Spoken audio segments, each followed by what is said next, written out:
श्री स्वामी समर्थ. स्वामी महाराजांच्या कृपेने तुमच्या सर्व इच्छा मनोकामना पूर्ण हो. आज आहे वटपौर्णिमा. वटपौर्णिमेचा दिवस सर्व महिलांसाठी अत्यंत महत्त्वाचा दिवस आहे आणि या दिवशी वटपौर्णिमेची कथा ऐकल्याशिवाय आपले व्रत पूर्ण होत नाही असे म्हणतात. तसेच ही कथा ऐकल्यामुळे आपल्याला अखंड सौभाग्य देखील प्राप्त होते. तर कोणती कथा आहे हे जाणून घेण्या अगोदर तुम्ही चॅनलवरती नवीन असाल तर चॅनलला लाईक करा आणि सबस्क्राईब देखील करा.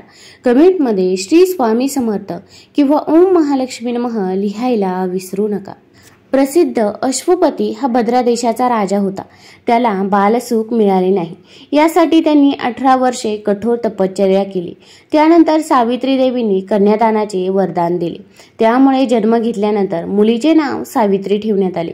मुलगी मोठी झाली. ती खूप रूपवान होती. योग्य वर न मिळाल्याने राजा दुःखी असायचा. राजाने स्वतः मुलीला वर शोधायला पाठवले.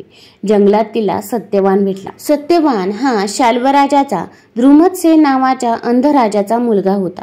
शत्रूकडून हरल्यामुळे राजा आपल्या राणी व मुलासहित जंगलात राहत होता. ही घटना कळल्यानंतर नारद ऋषींनी अश्वपतींना सत्यवानाच्या अल्पायुष्याबद्दल सांगितले. सत्यवानाचे आयुष्य केवळ 1 वर्षाचेच असल्याचे कळल्यावर आई वडिलांनी तिला खूप समजवले, पण सावित्री तिच्या धर्मापासून हटली नाही. तिच्या जिद्दीपुढे राजाला नतमस्तक व्हावे लागले. सावित्री आणि सत्यवान यांचा विवाह झाला. सत्यवान अत्यंत सद्गुणी, धर्मनिष्ठ आणि बलवान होता. आई वडिलांची पूर्ण काळजी घेत असे. सावित्री राजवाडा सोडून जंगलातल्या झोपडीत आली होती. ती देखील आपल्या आंधळ्या सासू सासऱ्यांची सेवा करायची. सत्यवानाच्या मृत्यूचा दिवस जवळ आला. नारदांनी सावित्रीला सत्यवानाच्या मृत्यूचा दिवस आधीच सांगितला होता. जसजशी वेळ जवळ येऊ लागली तसतशी सावित्री अधीर होऊ लागली.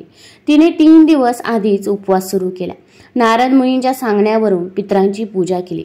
रोजच्या प्रमाणे सत्यवान लाकूड तोडण्यासाठी जंगलात जाऊ लागला, म्हणून सावित्री त्याच्याबरोबर गेली. सत्यवानाच्या मृत्यूचा दिवस होता. सत्यवान लाकूड तोडण्यासाठी झाडावर चढला, पण चक्कर आल्याने तो खाली पडला. सावित्रीने आपल्या मांडीवर नवऱ्याचे डोके ठेवून त्याला मिठी मारायला सुरुवात केली. तेव्हा यमराज येताना दिसले. त्याने सत्यवानाचा जीव घ्यायला सुरुवात केली. सावित्री ही यमराजाच्या मागे मागे चालू लागली.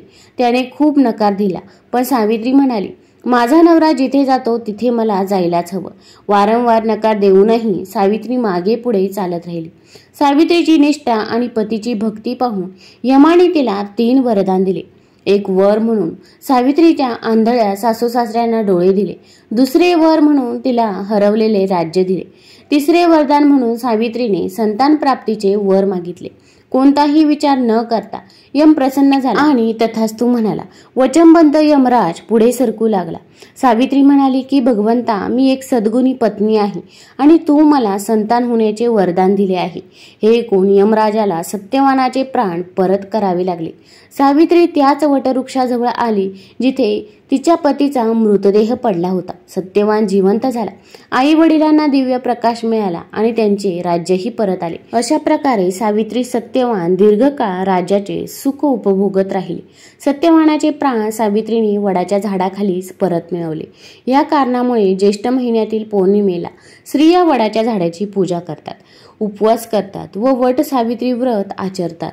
वट सावित्री व्रत पाळल्याने व ही कथा ऐकल्याने व्रत करणाऱ्याच्या वैवाहिक जीवनातील सर्व संकटे दूर होतात. तसेच वडाच्या झाडामध्ये ब्रह्मा, विष्णू, महेश यांचा देखील वास असतो. त्यामुळे आपल्याला त्यांचा देखील आशीर्वाद हा मिळत असतो.